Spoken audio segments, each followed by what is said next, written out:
wanted to go out on the weekends, and it's like, no, I already have commitments, and I think that's the way nature kind of separates us, right? It's like, I'm going to go do my thing. You can go do your thing. And if we meet back up, then that's great. But if we're not walking together in the same vision of what we want in life, then it does become a little difficult through the conditionality. But then at the same time, as you were saying, if we only hang out with them once a month and we really enjoy their company, then it's not going to affect us that much. But if we're trying to hang out all the time, something's going to have to give, right? Someone's going to have to change what they want to do to be in relation. Does that make sense? Yeah, no, absolutely. I think that's true. That reminds me, we've got to remember that our relationships with people can and will always change. Right. And that's part of the growth process, right. And that is okay.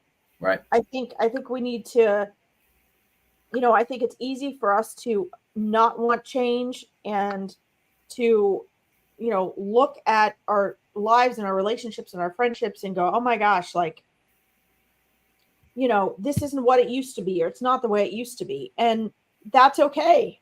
Mm-hmm. Like, that's perfectly fine. Right. And we need to be okay with that because we have to allow for growth. Right. We have to allow ourselves to, part of growth is taking away and adding to, letting go and bringing in. Right. And so I think we tend to, you said something in the beginning, I don't remember the exact words you used, but it's pretty much about like, how do you look at, perceive, and label your relationships with other people? And we all tend to label all these things, and we need to. As human beings, that's okay. That's how our brain processes and categorizes, and we actually need to do that. The way that we need to do that. And there's nothing wrong with that. The difference is, even judgment is there to help us. Right. The difference is, how are we using it? And right. I think it's very challenging with all the influences that we have in our lives. We're constantly influenced by other people's opinions and, social media and friends and family and colleagues and all of that. And I think it's important to remember that even the very topic that we're discussing right now includes the fact that, and I said this yesterday too on my live, our thoughts are not always our own. As a matter of fact, beliefs are repeated thoughts. Hey, Billy. Beliefs are repeated thoughts. And so if you look back and you take a thought or a belief and you really backtrack with that, you might be surprised where you find that it comes from. Because in your relationships or opinions, or even your participation in something, where initially is that coming from? Mm-hmm. You can back it all the way, you can go all the way down the rabbit hole. Where, what is your opinion or thought about that particular person and why? Or why have you let this person go or not let that person go? And why? Right. These things are all important. You probably will find anything that is a core belief that you have or a habit that you have comes from belief and perception based on past experience, which is also in regards to the beliefs that go into how you perceive that past experience, which usually has something to do with how we were raised or how we were influenced growing up, because that's really when our subconscious mind is the core is programmed before we're the age of 6. So most of what we have to change and transform as an adult comes from, age of 6 or younger. And then on top of that, you have your regular, beliefs then associated with that. And where does that come from? It comes from social media, TV, songs, music, movies, friends, colleagues. And where are they getting their programming from? Right. Right. So you are being, even if you go back generation after generation with things, you're being programmed and don't even know it by literally thousands of people and ideas and thoughts and beliefs that have been reprogrammed. And you're influenced by what everybody else that you've interacted with or social media you've been subjected to has been programmed with and sort of like mutated. So I just want to bring this to people's opinions or people's thoughts here in this topic, because you need to become the gatekeeper of your mind. And really, this is why it's important to really remember authentically who you are. Right. Because if you really want to align what you're choosing to let go of and keep in your life, or what your opinions and beliefs are, you need to go back to, okay, where did these even come from? Are they really mine? Were they influenced by where I was and who I chose to be around? Or are these really in alignment with me? Sorry, I didn't mean to ramble on, but I think this all connects here. Right. I think this is a really important link to make in this connection. Right, and I think that's where differences of our lifestyles, so many people, and myself included, create this paradigm. It feels like we'll call it the comfort zone, right? And like we know what's going on, we feel like we have some level of control. Things are going the way they're going, and it's like an invisible fence, like an invisible dog fence. It kind of keeps us trapped from exploring outwardly, but it allows things to come in for us, right? And when we reprogram ourselves, because it's just conditioning with conscious intention, right? And change your music, change the things that you're watching. I mean, and this happens naturally. I mean, I listen to more flute music now than I do and drums and what would even classical music than ones with words. And that changes my vibration. If you're going to sit down to watch TV, or you're watching entertainment, or you're watching some kind of documentary where you're gaining new perspectives that you didn't have before, are you hanging out with new types of folks from different, like if you get to travel, you get to see how different people live. There's always the commonalities. I mean, the reality of it is this westernized, you have to always be achieving, you always have to be conquering and overcoming and that kind of stuff. That's not everybody's way of life. Not reality. Right. I mean, the reality is we need food, we need water, we need companionship, we need shelter. Those are the things that we need to live a successful life. What's your definition of success? Well, mine is to survive the best that I know how to, and thrive through adversity. Not that I'm always able to accomplish that, but that's my definition of success. I used to think that success was based on the outward manifestations, the results, the rewards, that kind of thing. Look at what I have to offer, and or what I can give away, or whatever. And I found, for myself at least, that success is an ever-growing process. I think it was Winston Churchill that said success is going from temporary defeat without losing enthusiasm, or failure to failure without losing enthusiasm. because that is about transmuting the limitations of our past, and finding greater reason, finding greater teachings, finding greater practices that allow us to expand our human capabilities of who we are and how we serve. If we think about purpose, what is our purpose in life? And when a lot of people think their purpose is to, and again, this is, everybody has their way and their right to walk their walk. The question is, are you harming people? And it's been my experience, when I only focused on me, I came very destructive with other people, and then eventually myself. When I focus on how it serves the whole, it has made things a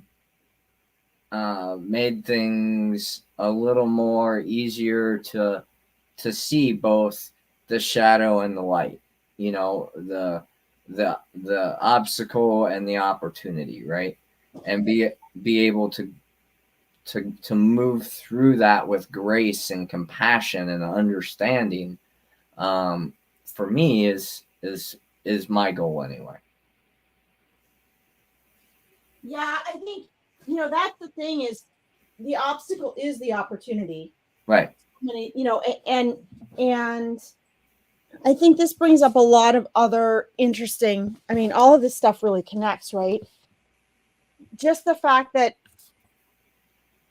first of all, I love what you said about the music. Mm-hmm.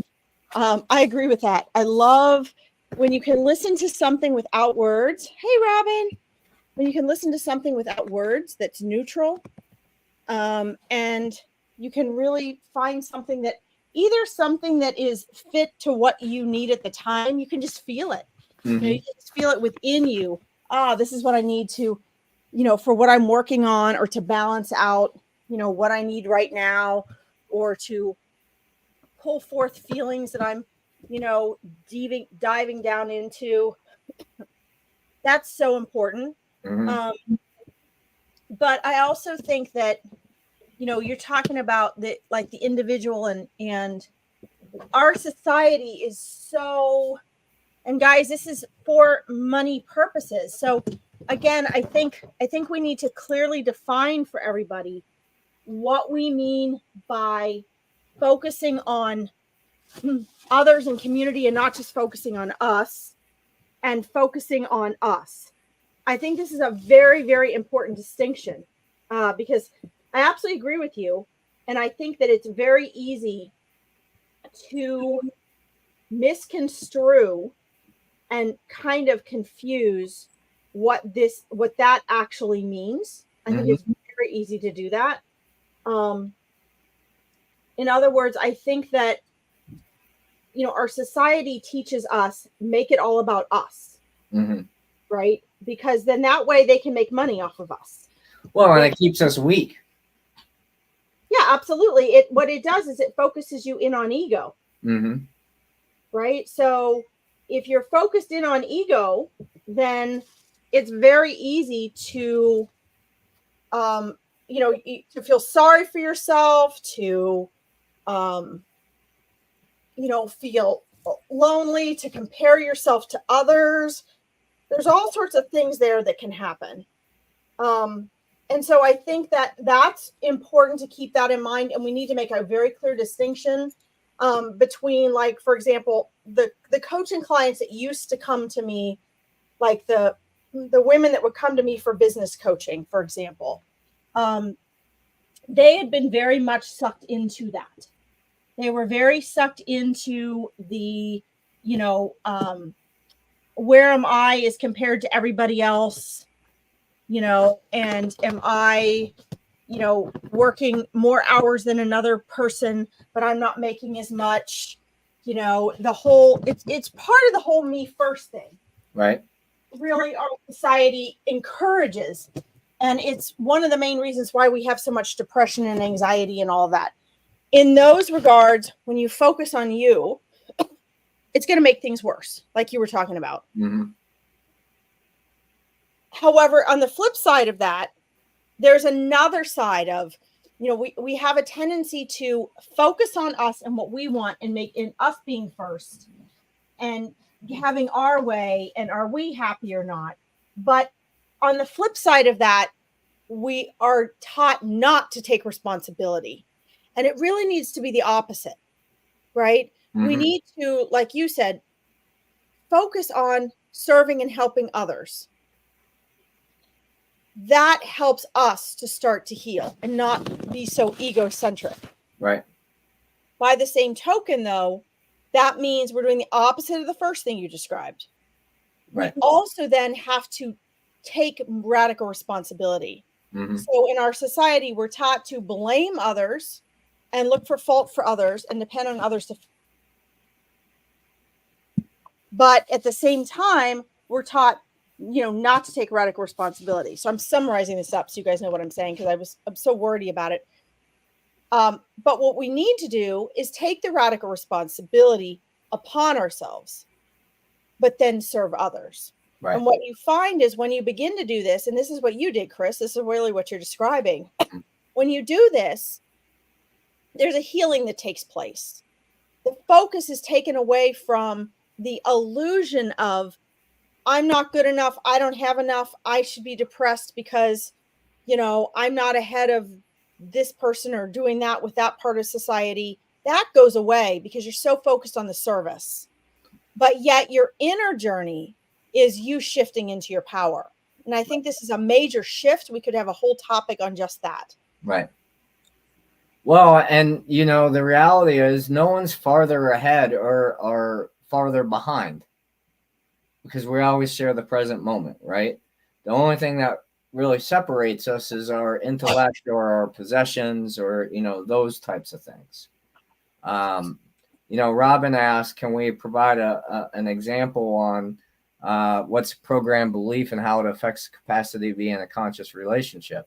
The thing that comes to mind for me right now, just with a thought, is what's cheating? Some people think if you're talking to somebody of the opposite sex, that's cheating. Or maybe, as long as I'm not lying about it, as long as I'm open and honest about it, well, then that's not cheating. And, having a conscious relationship is sitting down and saying, what are our expectations of this? What's okay? What's out of line? What I feel comfortable with right now, what I would like to feel comfortable with later, how much trust do I have within myself? How much trust do I have within my relationships? And it doesn't have to be sexual.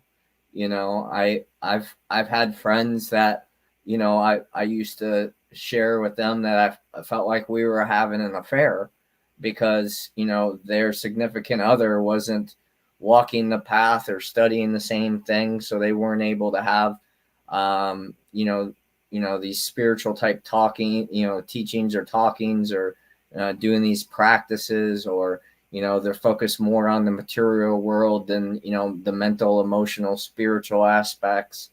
And finding someone else that resonates with you in that vibration can bring up insecurity and challenge. And then the question is, do you want to work through it or not? Or are you going to just stay where you're at? And this is who I am. And this is who I want to be. And I'm not willing to shift myself for this relationship, because it all comes down to choice. And do we, as a collective, choose to walk together as a community, or do we choose to walk solo? The African proverb, if you want to go fast, go alone. But if you want to go far, go together, comes to mind. Because it's actually our diversity of our relationships and of the people that we have in our life that leads to higher awareness. If everyone thinks the same, feels the same, does the same, believes the same, how is there ever going to be contrast for growth?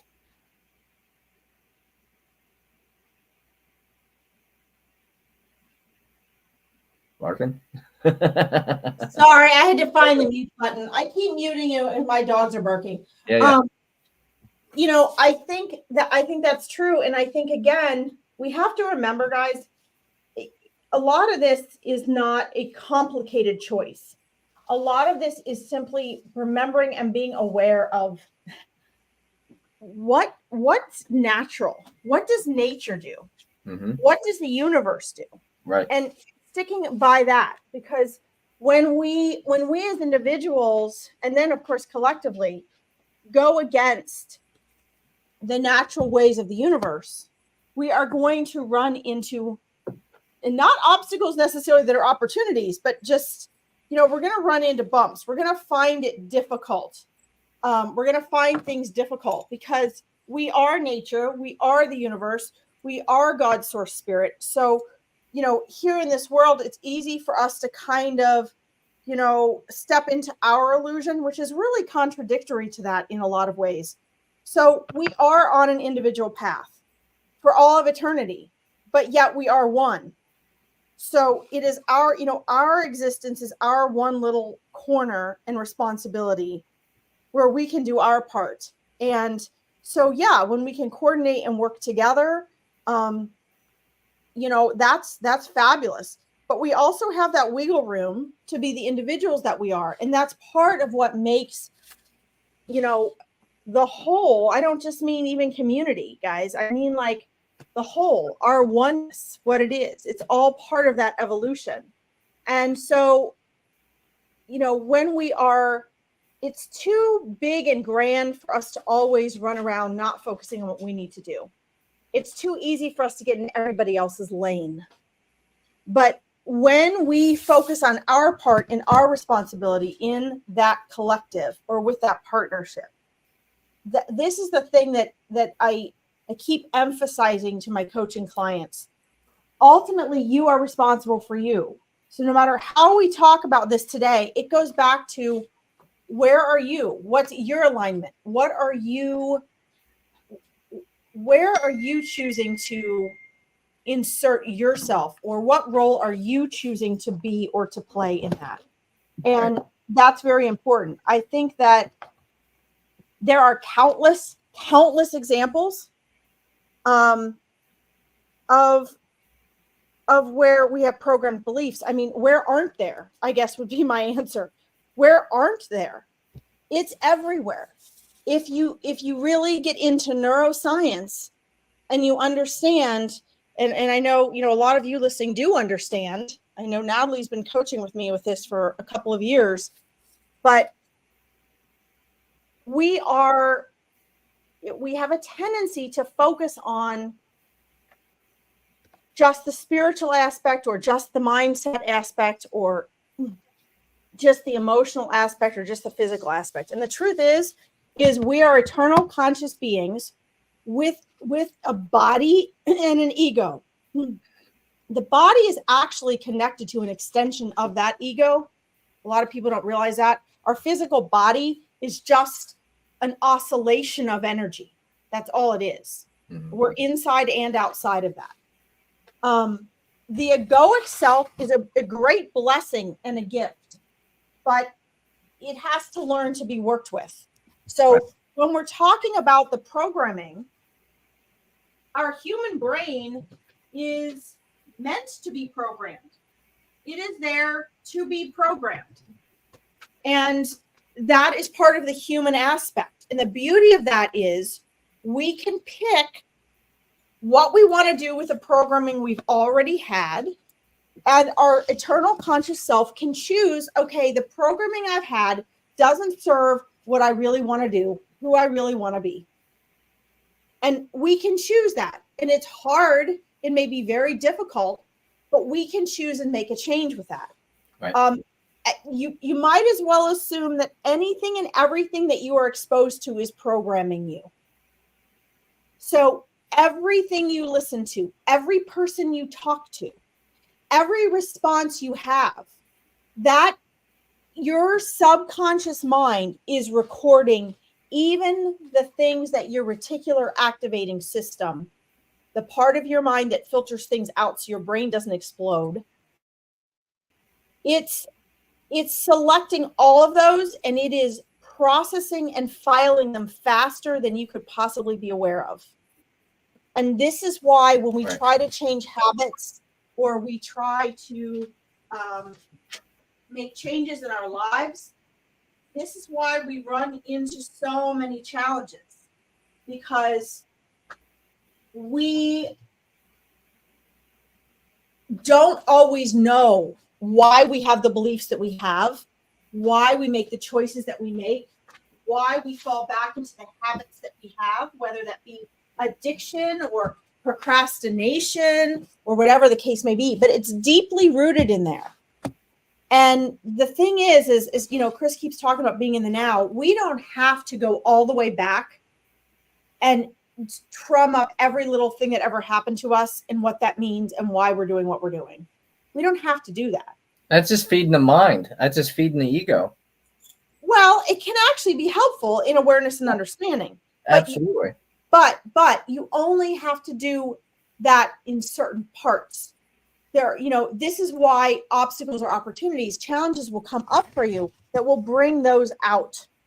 And then when those things are brought out, what you find is that you can heal and change and fix so many other things that are connected to that. So let's say you have a big challenge in one relationship and you're crushed over it, and it becomes your obstacle that's an opportunity. If you can get through that, how you handle that, the awareness that's created through that, the different powerful choice that you make in that maybe you wouldn't have made before, all of those things combine to allow you to step into your power and make a more evolved, more conscious choice. As you make that conscious shift, guess what happens? All those other relationships, all the other pain and baggage that you made is also elevated, is also healed, can also then you can be used for greater understanding.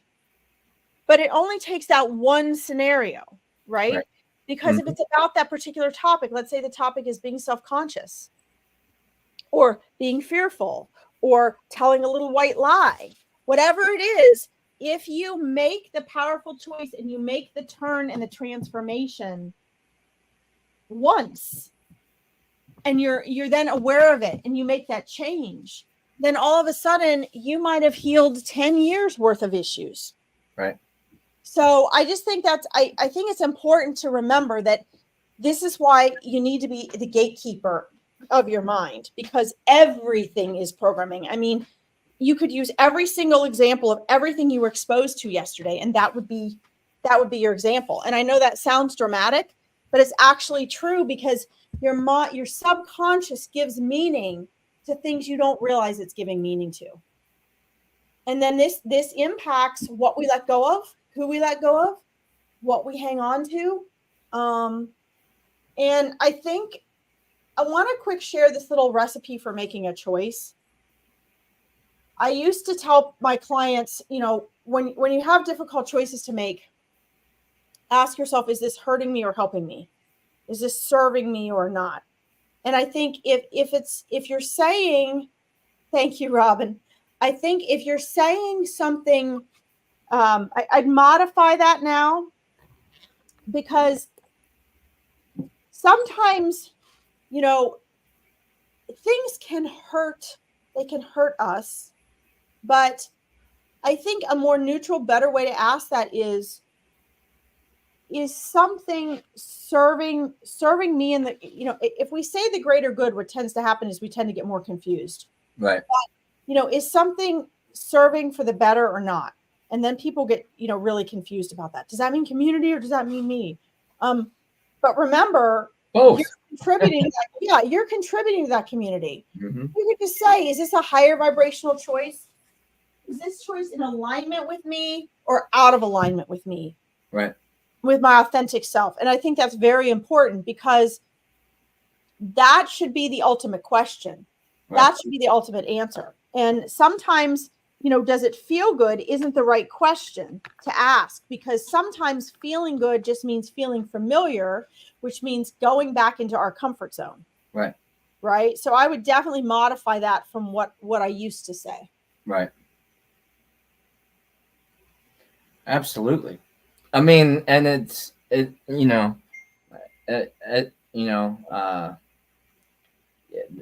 our relationships test where we are in our reality right now. They either bring out the best in us or the worst of us.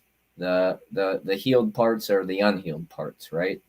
And it is my belief, I guess, or opinion, that if you're grateful, if you have gratitude for whatever you're receiving, you'll create you'll be given a new awareness that allows you to evolve from the old ways. And when people are showing up in our lives that have a particular, like when I was as an entrepreneur, I was always trying to attract the right people to grow businesses. I didn't really necessarily ask myself, is this person honest? Is this person compassionate? Is this person understanding? And it was more of like, can they help me go from A to B? Can they help me grow my, the businesses? Or can they help me with this event or whatever it is? And what I realized is those core authentic things have to be chosen for that individual. The skill sets can be learned. So when we have an intention of our commonalities and say, well, we'd like to create this, how do we get there? What are the resources that we have at right now? And what do we have to acquire beyond this now moment to get us to that level? It does allow us to be more true and authentic. Does that make sense? Yes, it does. Okay. And I think you're right. I think because that's what it has to come down to, right? Right. It really has to come down to our core beliefs. It really has to come down. Well, I don't want to say our core beliefs, but it does end up coming down to our core beliefs. It has to come down to, it should come down to authenticity, which brings us to maybe what we can talk about next week. I'm not trying to cut us off now. I'm just saying, I think talking about, that brings up the question, really, what is authenticity? Because everybody thinks they're authentic. Right. But they're not. And you keep going down those layers. What really is authentic? Right. Because the more we make choices off of and respond in authentic ways, the more in alignment things come to us easily. Right. So we're living in a world that, in order to disempower us and control us, it tries to use fear and greed and all these other things in order to keep us from being authentic. So I'm just going to play devil's advocate for a moment. Would you say the golden rule, do unto others as you'd want others to do unto you, would tend to keep us in our authenticity? Yes, more than, I had to do what I had to do. I don't think they're as contradictory as people think. Right. I think, again, guys, from an ego perspective, things can be very mutually exclusive. Like you're always reminding us, nobody's ahead or behind anybody. Okay, well, that's true. But there are different levels of consciousness that we each go through. And that has nothing to do with our value or our equality. That has nothing to do with our all of us having the same universal access to source. We all are equal in that we have the exact same opportunities universally, energetically, soul-wise. There's truly no hierarchy there. What creates the egoic perception of the hierarchy, though, is yourself. This is very difficult to explain. But what creates that is your own choice as a soul. The choice you've made in heaven, in non-physical, the choices you make in each lifetime, you decide where you are on the conscious hierarchy. You decide. So, unfortunately, as human beings, to communicate, I have to use terms, which makes it sound like I'm going back into saying there's a hierarchy. There's not.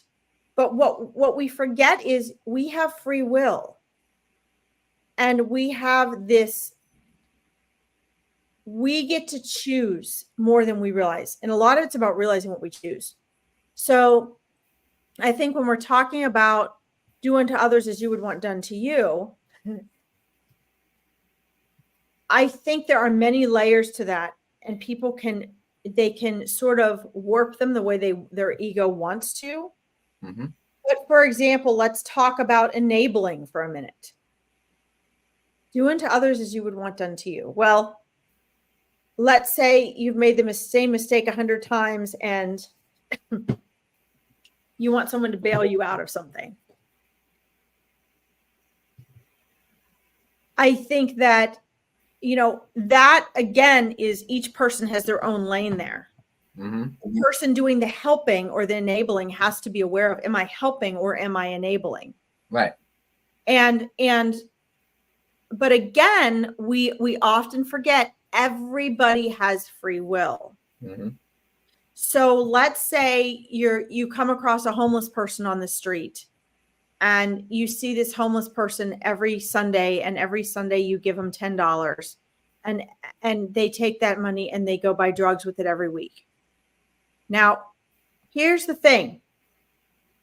Is there a right or a wrong answer there? I don't think there is. The right or wrong answer falls into the egoic category.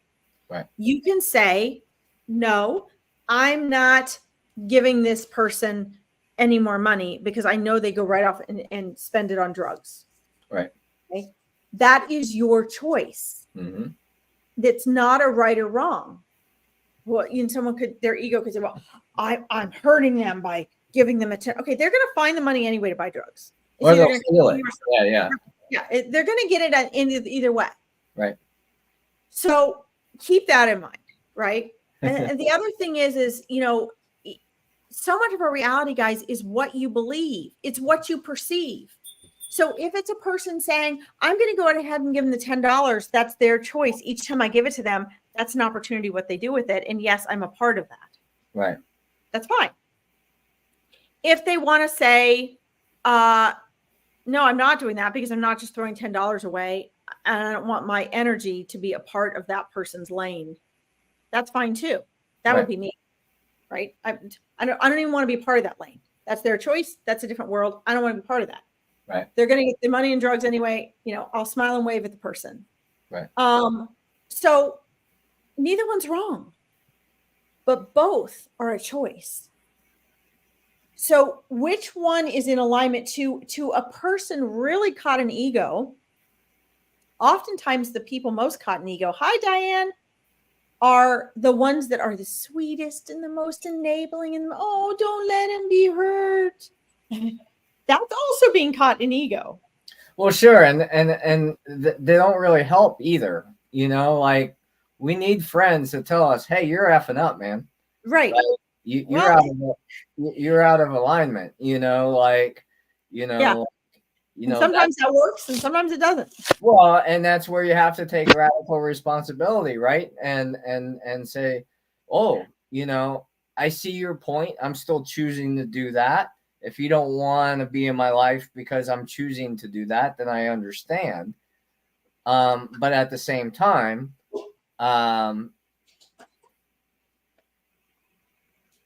you there? Yeah, I just lost my train of thought. Oh, that's okay. I thought maybe you froze because of where I had my computer. Okay. Yeah, I totally just dropped what I That's was okay. thinking. So, but you know, to me, it's a part of love and compassion to guide people to a higher alternative than where they currently are. Um, and that's why I chose to walk this path that I've chosen, and why I've chose to do the podcast and all that kind of stuff, because if what we have to say or what we have to share get someone to go within and look at themselves and say, you know what, I could do better in this area, and I'm going to work towards that. It's like learning a new language, right? I'm going to be more compassionate. I'm going to be more understanding. I mean, if you've ever been, if you've ever lived on the streets or have had to go without because of whatever, you know, it's easier for us to empathize with somebody else's situation, whether they're an addict or I mean, my brother lived on the streets for a long time as for a while as an addict, and thank God he did, because that's when the system caught him shooting up in his vehicles and forced him to get to take the path that he's on now. um and so I don't think there's a right or wrong way. It's just when is the time, when are we going to choose to, as you would say, evolve into a higher way of being, a higher vibration.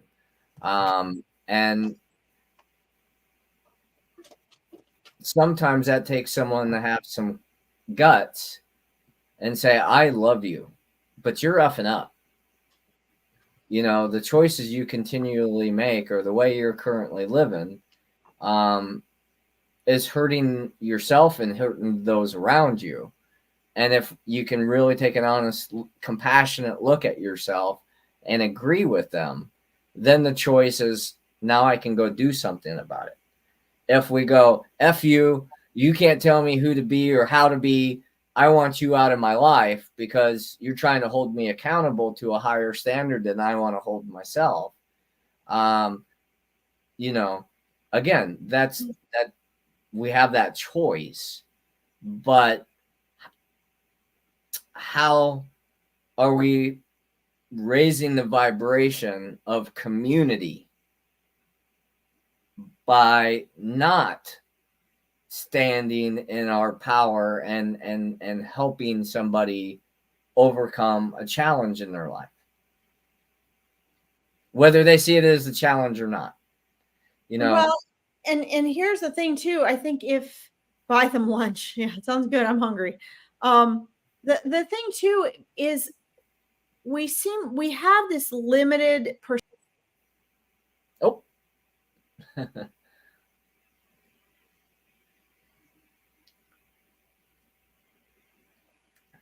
I wonder if she's going to come back on.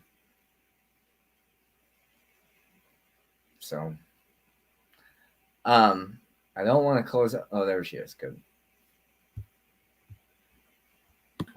pad of my computer and it just went bloop. So I think one of the things that's really important is that we understand that trying to remember where we are with that. There's different levels of, based on our consciousness, there's different levels at which we will respond.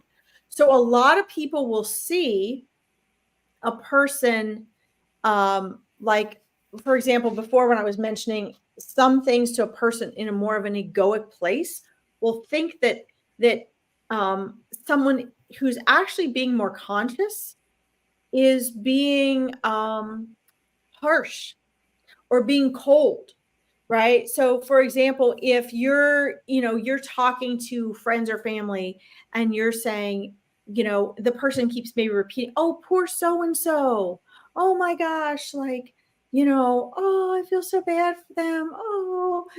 And then a person that might be more conscious, meaning they're more in tune with who they are, they're not necessarily so what's the word I want to say, not necessarily run so much by their mind, might say, well, they're just going to have to figure it out.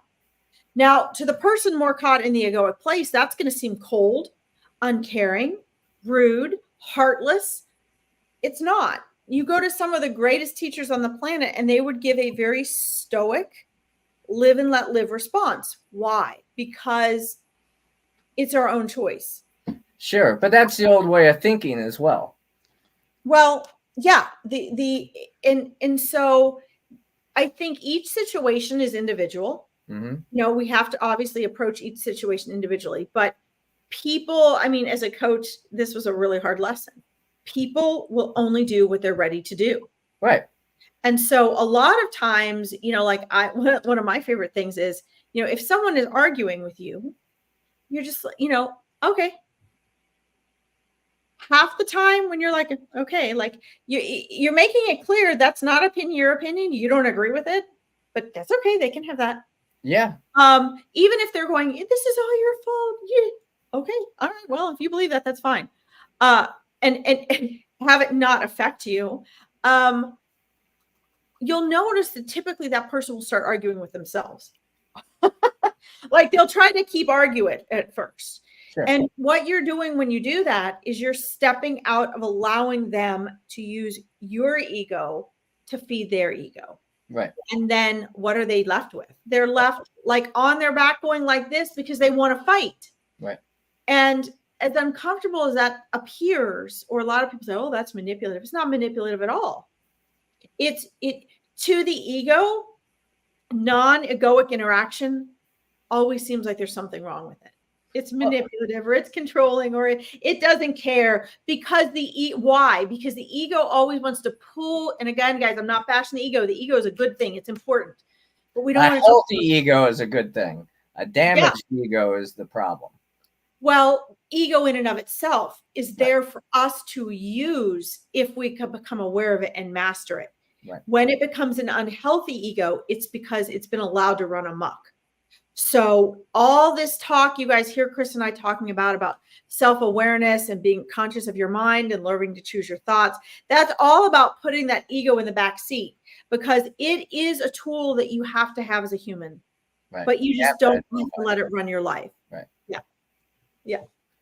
Well, sounds good. I think we did a good job today. I'm about ready to wrap up. You have anything else to say, Larkin? No, I just want to remind everybody that to check the YouTube channel and make sure that you subscribe to that. If you know people that are interested in, you know, creating change and transformation, really getting their struggling and suffering under control or into perspective so that they can create transformation.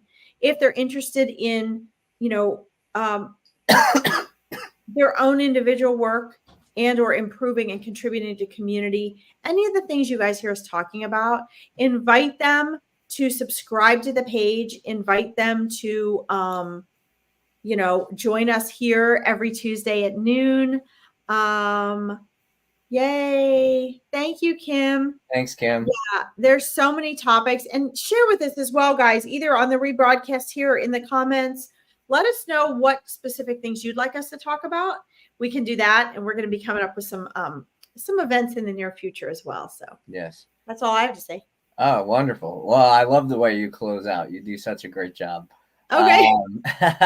So with that, thank you for joining. Much love and gratitude for everything you are, do, and choose to be.